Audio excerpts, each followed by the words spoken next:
예, 할렐루야 샬롬 하고 우리 인사합니다. 할렐루야 샬롬 샬롬 샬롬 샬롬 샬롬. 하나님 사랑합니다. 여러분 주 안에서 사랑합니다. 오늘 사순 열흘째 되는 날 우리 고린도후서 12장 1절에서 10절까지 우리 바울 사도가 자기가 하늘에 갔었던 얘기를 이렇게 누군가가 그가 누군지는 모르지만 하면서 이렇게 자기를 교만해질까봐 이렇게 낮추고, 그리고 자기의 기도를 하나님이 듣지 아니하시지만 그것도 하나님의 은혜다, 가시를 가지고 있어서 기도했지만 그것이 내게 족하도다 하였다, 순종하는 마음에 그런 말씀을 함께 묵상하고 합독했습니다. 오늘 시편 137편 1절에서 9절이죠. 버드나무에 우리가 우리의 수금을 걸고. 왜 버드나무에다가 수금을 걸었을까요? 바벨론 사람들이 하나님을 찬양하는 그 시를 이들이 노래해라, 노래를 듣고자 했을 때 나는 절대로 수금을 타지 않겠다. 바벨론 그 사람들의 그런 내가 청을 듣지 않겠다. 왜? 하나님을 우리는 정말 사랑하고 내 조국 예루살렘을 내가 너무너무 그리워한다라는 그러한 내용이 정말 내 조국과 예루살렘 성전이 너무 그립다 하고 우는 내용이죠. 그 중에 버드나무에 우리가 우리의 수금을 걸었나니 우리를 사로잡은 자가 거기서 우리에게 노래를 청하며 우리를 황폐하게 한 자가 기쁨을 청하고 자기들을 위하여 시온의 노래 중 하나를 노래하라 하니로다. 우리가 이방 땅에서 어찌 야훼의 노래를 부를까? 예루살렘에가 너를 잊을진데 내 오른손이 그의 재주를 잊을지라도 절대로 나는 그들을 위해서 수금을 타지 않겠다. 이스라엘 백성들은 바벨론 포로 말기예요. 지금 586년에서 538년 사이 조국 예루살렘에 대한 애국적 향수에 눈물 짓고 있는데 그거보다도 하나님의 나라를 그리워하는 마음이죠. 제국의 감시를 벗어나서 한적한 강변에서 하나님 논의와 축복을 생각하며 기도와 찬양을 하려고 모여있는 모습이죠. 민족주의적 애국시가 아니고 단순히 나온 고향에 대한 향수를 달래기 위하여 모인 것이 아니고 하나님을 예배하고 하나님의 나라인 예루살렘 성전이 그리워서 울고 있고 그 황폐한 것이 마음에 아파서 울죠. 시온을 그리워하며 울었다. 1, 2절에 바벨론의 여러 강변 거기 앉아 시온을 기억하며 울었도다. 양극화의 과거를 생각하며 울고 있습니다. 찬란한 신정국가라는 무대에 살아왔지만 왕조시대의 영화 속에서 아쉬울 것이 없었던 과거를 생각하며 저들이 누렸던 하나님의 축복 때문에 우는 거죠. 또 하나의 이유는 저들의 죄로 인해 하나님의 진노를 받던 때를 생각하며 흘리는 회개의 눈물이기도 합니다. 여호야긴 왕 제4년에 바벨론 느부갓네살에게 포로가 된 이래로 여호야긴과 시드기야에 이르기까지 환란의 연속이죠. 그들은 계속된 망국에 쓰라린 한을 생각하며 하나님의 진노 때문에 울어야만 했습니다. 또한 거부할 수 없는 비참한 현실 때문에 울었겠죠. 바벨론의 포로가 된 저들은 자유하는 백성이 아니고 압제 아래 식민 통치가 자영되고 있고 우리나라 36년 일제시대도 그렇죠. 나라 없는 서름이 그렇게 크다고 합니다. 나라를 잃어버리지 못했던 우리들, 잃어버린 걸 모르는 우리들은 피부로 와서 닿지 않지만 정말 언어도 우리 언어를 쓸 수 없고 일본말을 꼭 해야 되고 일본 글자를 써야 되고 그거 초등학교 다닐 때 우리나라 말 한 번 하면 빨간 그 카드를 받아가지고 3번을 하게 되면 어떤 벌을 받고 이런 이야기를 어머니에게 들은 적이 있습니다. 재물도 모두 다 수탈당하고 내 것은 아무것도 없는 그러한 그 인권의 유린, 그죠? 언젠가는 돌아가야 될 시온에 대한 동경 때문에 울었다. 우리나라와 이스라엘과는 참 많이 닮은 것들이 많죠. 인간과의 약속은 변할 수 있지만 하나님의 약속한 것에는 절대로 변함이 없다. 이스라엘 사람들은 하나님의 은혜를 생각하며 또한 회개하며 우리가 너무너무 범죄를 많이 저질러서 하나님이 우리를 보호하셨었는데 그만 이렇게 벌을 받는다라는 생각을 하고 울었고 우리 민족은 나라 잃은 망국인에서 울었죠. 다릅니다. 단계가. 신앙절개를 지키기 위한 충절을 노래하고 있습니다. 3절 4절에 이는 우리를 사로잡은 자가 거기서 우리에게 노래를 청하며 우리를 황폐케 한 자가 기쁨을 청하고 자기들을 위하여 시온 노래 중 하나를 노래하라 함이로다. 우리가 이방에 있어서 어찌 야훼의 노래를 부르고 여기 노래는 노래의 말들로 이해해야 하죠. 이 말은 바벨론 사람들은 단순히 유대인들의 음악을 듣기 원했다는 말이 아니고 이스라엘 백성들이 하나님을 찬양할 때 익숙하게 사용하는 노래 가사를 듣기 원했다라는 겁니다. 바벨론 사람들이 조국을 잃어버린 히브리 청년들의 비통함을 아랑곳 없이 그들이 부르는 노래를 요구해 왔을 때 우리는 절대로 그렇게 하지 않겠다. 불멸의 예루살렘 성과 너희들이 믿는 전능하신 하나님을 노래해보라고 조롱하고 있는 거죠. 너희들 이렇게 하고 있으면서도 너희들을 하나님이 너희를 보호하시냐? 라는 그런 아주 짓궂은 그런 조롱입니다. 마치 십자가에 달린 예수를 조롱하라는 것과 같다. 마태복음 17장 42, 3절이죠. 저가 남은 구원하였을 때 자기는 구원할 수 없도다. 저가 이스라엘의 왕이로다. 지금 십자가에 내려올지라. 그러면 우리가 믿겠노라. 저가 하나님을 신뢰하니 하나님이 저를 기뻐하시면 이제 구원하실지라. 제 말이 나는 하나님의 아들이라 하였도다. 이렇게 조롱하고 비난했던 그 십자가상의 저주를 이들이 하고 있었다라는 겁니다.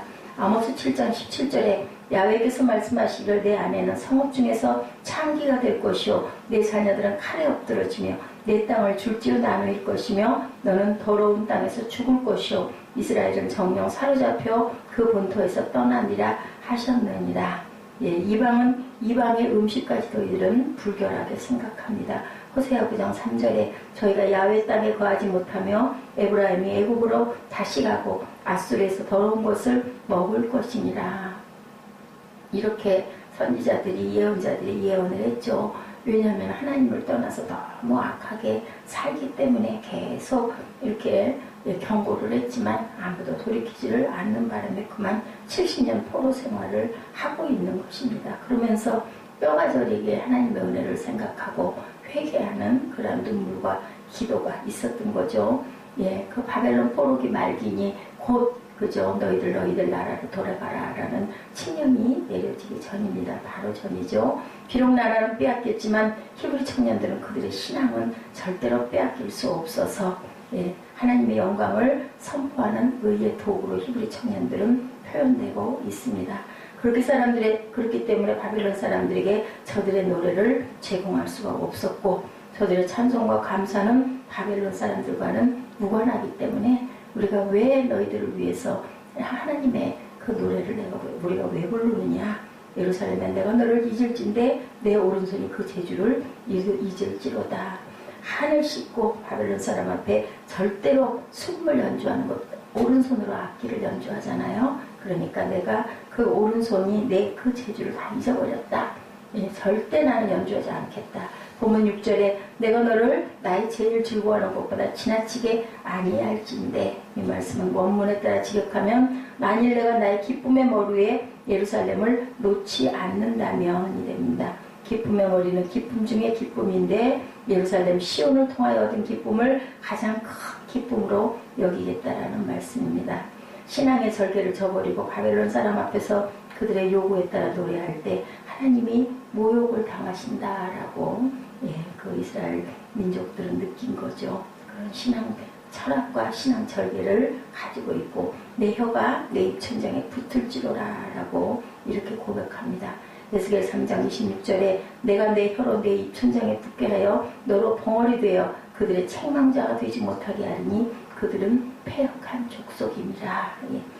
절대로 이스라엘 민족을 아무도 점령하지 못했다고 하죠. 하나님 사랑, 하나님의 나라에 대한 아주 철저한 믿음을 갖고 있었던 거죠. 최후 승리를 대망하면서 원수를 저주하는 노래를 7절에서 9절에 하고 있습니다. 야훼여 예루살렘에 해왔던 날을 기억하시고 에돔 자손을 치소서. 저의 말이 회피하라 회파하라 그 기초까지 회파하라 하였나이다. 여자 같은 멸망할 바벨론아 내가 우리에게 행한 대로 내게 갚는 자가 유복하리로다. 내 어린 것들을 반석에 메어치는 자는 유복하리로다.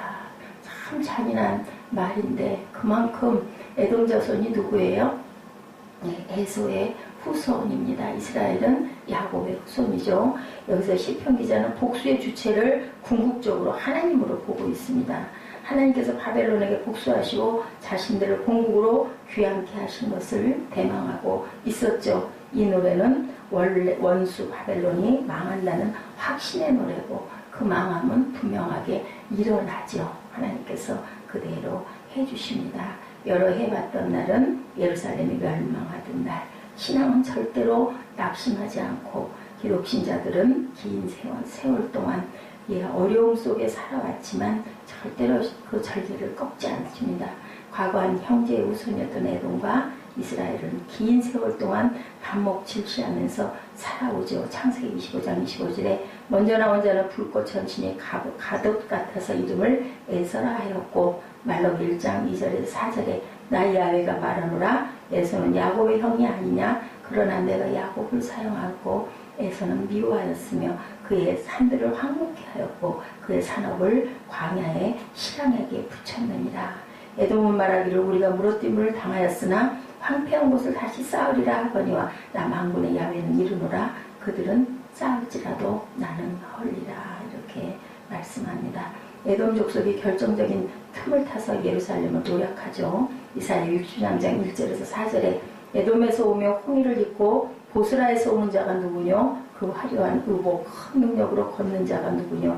그는 내니 의를 말하는 자오 구원하기에 능한 자니라. 어찌하여 내 의복이 굵으며 내 옷이 포도줄 틈을 밟는 자 같으뇨? 만민 중에 나와 함께한 자가 없이 내가 홀로 포도즙 틀을 밟았는데 내가 노함을 인하여 무리를 밟았고 분함을 인하여 짓밟았으므로 그들의 선열이 내 옷에 띄어 내 의복을 더럽혔으니 이는 내 원수가 없는 날이 내 마음에 있고 내 구속할 때가 해가 왔으나 라고 하죠. 에스겔 25장 12절에 나 주 야훼에게 말하노라 에돔이 유다 족속을 쳐서 원수를 갚았고 원수를 갚음으로 심히 범죄하였도다. 에레미야 애가 4장 21절에 우수 땅에 거하는 처녀 에돔아 즐거워하며 기뻐하려무나 잔이 내게도 이를지니 내가 취하여 벌거벗으리라 하고 이렇게 선포합니다. 이같이 불행했던 나를 기억하시고 하나님께서는 친히 이렇게 복수해 주옵소서 하고 애원하죠. 이스라엘 백성들은 어떤 경우에도 예루살렘에 대한 기대와 소망을 버리지 않고 8절의 여자는 바벨론을 비유합니다. 바벨론 국가는 어머니에 비유하고 바벨론 국민은 딸에 비유하고 있죠. 누구든지 우리를 위해 복수하는 자는 복이 있다고까지 합니다. 복수에 칼을 갈면서 살기 등등한 모습을 연상케 하고 있는데 그 복수의 주체가 누구도 아닌 하나님이시다. 하나님이 갚아주실 것이다. 9절에 어린 것들을 반석에 메어치는 자는 유복하다. 끔찍한 복수를 얘기하고 있죠. 원수가 바벨론에서 바벨론과 에돔으로 변합니다. 에돔 족속은 에서의 후손이고 이스라엘은 야곱의 후손인데 에돔은 언제나 이스라엘을 향해 증오심을 가지고 있었다. 이들은 이스라엘이 바벨론 침공을 받던 날 기뻐하면서 그들을 조롱합니다. 오바댜 1장 10절에서 16절에 내가 내 형제 야곱에게 행한 포악을 인하여 수욕을 입고 영원히 멸절되리라 라고 이렇게 얘기하죠. 너희가 내 성산에서 마신 것 같이 만국인이 항상 마시니 마시고 삼켜서 본래 없던 것 같이 되리라. 이들은 BC 586년에 남조 유다가 바벨론 느부알렌살의 침공을 받아 멸망할 때 바벨론과 동맹을 맺고 유다를 공격합니다. 여기 시온은 종교적 의미로 사용되고 이스라엘 백성들은 시온을 하나님의 도성을 가리키는 명칭으로 사용하죠. 시온을 기억한다는 말은 민족주의적 고토의 의미를 매우 약화시키고 있었는데 저들의 수금을 버드남에 걸어두었다고 합니다. 그것은 그들이 시온을 노래하려는 원수들의 요청을 거부하는 행위고 바빌론 사람들이 야훼를 위한 노래를 불러달라고 요청하지만 그 거룩한 노래를 이방의 오랑영으로 우리는 절대로 쓸 수 없다. 오직 하나님을 위한 나의 절개를, 신앙의 절개를 내가 지키겠다. 하나님이 어떤 민족을 심판하실 때 사람 보기에는 비참할 때가 굉장히 많습니다.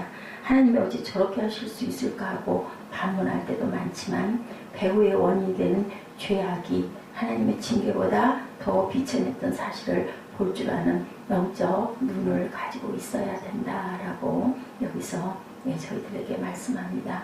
구약의 어떤 민족의 죄악이 극도로 관영하였을 때 하나님께서는 친히 벌하시죠. 다 죽이라고 하죠. 아수르도 남겨놓아서 오히려 벌을 받습니다. 저도 마지막 절 읽으면서 너무 무서워하는 생각이 드는데 담대할 때는 우리는 담대해야 된다. 살려놓으면 어떻게 돼요? 악이 더 더 자꾸 자라죠. 누룩처럼. 그렇기 때문에 뿌리 뽑을 건 뽑을 줄도 알아야 된다. 죄와 벌 징벌하기 위해 하나님으로부터 세움을 입은 바벨론에 대하여 에레미야는 말하기를 야훼의 일을 태만히 하는 자는 저주를 받을 것이요 자기 칼을 금하여 피 흘리지 아니하는 자도 저주를 당할 것이다. 에레미야 48장 10절입니다. 이것도 우리가 해야 할 우리의 의무라면 하나님께 순종하는 마음으로, 그럼에도 불구하고 하나님은 자기를 찾는 자들에게 상 주시는 자이심을 우리가 항상 고백할 줄 알아야 된다. 하나님의 교회는요, 우리 생활의 액세서리가 아니고 우리 생활의 전부라는 것을 절대 잊어버리면 안 되고, 하나님의 교회 운동은 우리의 삶의 목적이자 우리 존재의 의의라는 것, 하나님의 나라의 선포는 이렇게 귀한다라는 것. 시간적으로 하나님의 교회 운동은 우리가 언제까지 주님의 이 땅에 다시 오실 때까지 항상 일어나야 된다. 우리가 영생을 얻으면 세상을 다 얻은 것이고, 영생을 잃으면 어때요? 세상을 가졌다 해서 잃은 것이다. 우리 어제도 나눴죠. 마태복음 16장 26절의 말씀입니다.